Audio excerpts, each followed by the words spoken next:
This is the examination of the hidden human condition. You're listening to the Hidden Killers Podcast. This is the Hidden Killers Podcast with Tony Bruschi. That indeed it is. If you want to weigh in on the cases that we are talking about, we have a phone number for that. It's 888-5-KILLER, 888-554-5537 to share your opinion, your thoughts, your theories on the cases that we are following for you. Tony and Stacey Cole here with you to do just that today. And let's go to a phone call. Hi. Hi, my name is Corey, and I'm in Oklahoma. I just have a really quick thought that I haven't about the Alex Murdaugh trial. I haven't heard anyone speculate on this theory, but there was a lot of speculation around the height of the killer and the defense trying to make them be 5'2" or a short person. There was never, from the prosecutor's side, a theory about the shooter being on the golf cart.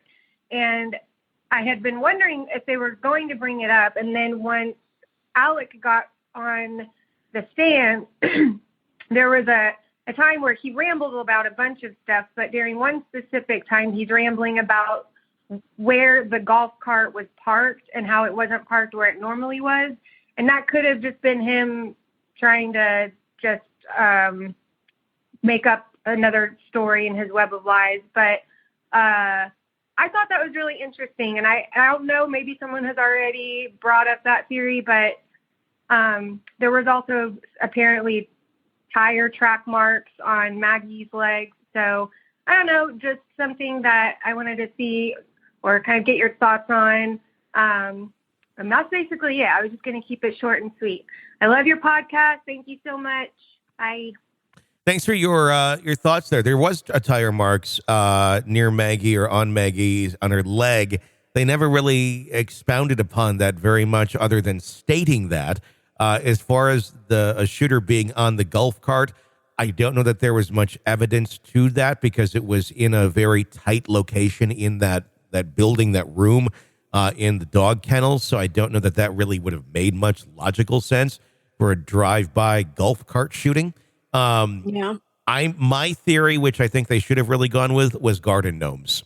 That the garden gnomes came to life, grabbed the local weapons because they knew where they were because they've been sitting there as concrete statues forever, watching these people. And the garden gnome just said, you know what, I'm done. I'm taking these people out. But they never did bring up the garden gnomes. That would have been interesting, though, to hear Alex Murdaugh try and argue that. Like, I swear to God. Well, he would have too, wouldn't he? I know I've lied about a lot of stuff. I lied about, Papa and Mama and Bumblefuck. But you know what? This is true. I was sitting there. I came down to the kennel. I took a little nap. I had a dream about kittens, all cuddling up together and loving each other. And then I pet a kitten too. And I love kittens. I love kittens. I love kittens so much. But I went down there. The garden gnomes, they all had guns, and they had taken. They taken that shotgun rifle stuff and they packed it in. They just started shooting. I said, oh my God, that's why the shots were so low. It was the garden gnomes. I'm not lying about that, but I lie about everything else. I could see that being I could too. Possible defense for Alex Murdaugh. I don't know. There's so many things with this case. If he was not the shooter, he damn well knew who the shooter was, in my opinion. The only other thing I can possibly fathom with this is that there was someone who put a threat to him directly saying, I will kill the rest of your family, your brothers, your sister, your nieces, your nephews, everybody, if you tell or if you say who did this. But as a warning shot, I'm killing these two. And he was there with Alec, did it, and got out of there. And Alec has had to stay quiet for fear that there'd be a further hit on the rest of his family. Could be why that was never brought up as a defense. They kind of tiptoed into the idea that there were other killers, but never really gave any idea who or why they would be there. Other than there was a lot of people who were mad at him for the boating accident. They talked about the money, but never really connected someone who wanted to kill him over the money. I don't know. There, I think in theory could be other places that this could have gone, but they didn't seem to touch it at all on the defense of Alex Murdaugh. So I don't know if that's out of fear or if there's nothing there. I still feel like something money related could play into this, because he stole so much money from so many people. Oh, and I can't believe that they would just sit by and go, okay. Now, I mean, with that many people that personally affected by him and his decisions, it would be very surprising if there had not been something or someone that would be going after him. But there's a lot of people legally going after him this way and that way. So I don't know. It's interesting. Going to be talking with Mark Tinsley, who's the attorney for the family in the boat crash that occurred at Mallory Beach. Also going after Palmetto State Bank for the involvement of their former CEO being involved with Alex Murdaugh's finances. And one of the clients there, Arthur, who is owed quite a bit of money from Alex Murdaugh, and that case is ongoing. But we'll have that here for you on the feed on the channel. So be watching for that one very soon, if it's not already aired, which it may have by the time this drops. But it's an ongoing thing, and like I said, we're far from being close, I think, to the end of anything with the case of Alex Murdaugh, in my opinion. Do you think those people will ever get their money back? Not if he doesn't have it. I mean, they're going to try. They're already breaking down the estates in certain ways. There's certain ways that it can't be broken up because some of it's in trusts. I've heard it explained to me several different ways, including from the family, the attorney of Stephen Smith the other day.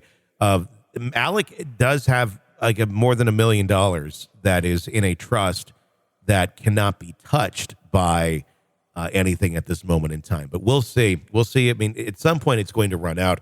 I think he owes far more than he has the ability to pay back. Yeah. Or when you break down anything. And he was strategic about it too. A lot of these things were actually in his wife's name. So you can't really go after a lot of that because she was a victim here as well. So I don't know. It's interesting the way all of that breaks down, but there's still more trials coming up. There's the trial for the boat crash coming up here in August. And I believe another Palmetto one is coming up in August as well. Let's go over to a quick call about Kohberger. Yeah. Hey there, Tony. My name is Kathleen. I am calling from North Idaho. And my thought on the Bryan Kohberger trial is that I know people have weighed in on doing the insanity plea, but as far as I know, Idaho doesn't even recognize that as an option. Just wanted to get your thoughts because it kind of set me down a rabbit hole, but I think that's the case, so it's not even an option. Right, thanks. I like to listen to your show. You're doing great. Okay, bye. I believe she's right. There is not a way to argue insanity as a plea in terms of a standard. Idaho recognizes the insanity defense as a plea. In Idaho, the legal standard for the insanity defense is the McNaughton rule, which requires the defense to show that at the time of a crime, they suffered from a mental disease or defect that prevented them from understanding the nature and consequences of their actions or from knowing that their actions were wrong. So that's a tough one to fight. Yeah. If the defendant is successful in raising the insanity defense, they may be found not guilty by reason of insanity, which means that while they committed the crime, they are not held criminally responsible for it due to their mental state at the time. Instead of being sent to prison, they be committed to a mental health facility for treatment until they're deemed fit to be released back into the community. It's important to note, though, that the use of insanity defense is relatively rare and can be very difficult to prove, which would very likely be almost impossible to prove in this case, seeing as he was cognizant of being able to get into a car, drive around, connect point A to point B, had been working, then he wasn't insane. So I don't think it's a very, very, very hard one to argue in Idaho, which is why it's basically said that it doesn't exist, because in many ways it doesn't. Man, I imagine the community is just, this is all they talk about, don't you think? I don't know. I mean, that's an interesting thought. Up there, I think they're sick to death of it. They probably want to move on and find some peace. And they're sick of reporters coming in and staring at that house and talking about it, because it was a tight-knit, peaceful, small community that had not seen a homicide in many, many, many, many years. And to have all that blown up in your face and suddenly you're the center of this horrific crime.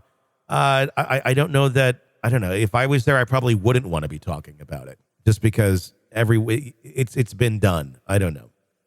I feel bad for the residents there. And of course the families that are dealing with all this, because it puts such a stain on something that for the most part, they still do have a very peaceful, safe community. I think Kohberger was very much an oddball, if in fact he's the person that got in there. But these people are in society all over the place. We just don't know exactly where they are or when they're going to strike, or when we do see the signs, there ain't shit that we can do about it till they do their thing. You're listening to the Hidden Killers Podcast. Hidden Killers Podcast with Tony Bruschi. And that's the scary thing. They can just kind of do their thing and, now we got to do something, even though all the signs are there. I don't profess to know the answer to any of that. 888-554-5537, 888-5-KILLER is the phone number. If you want to weigh in with your thoughts on any of the cases that we are following for you, we would love to hear it. You can follow me on Twitter at TonyBPod. I'm Tony Bruschi. Stay with us.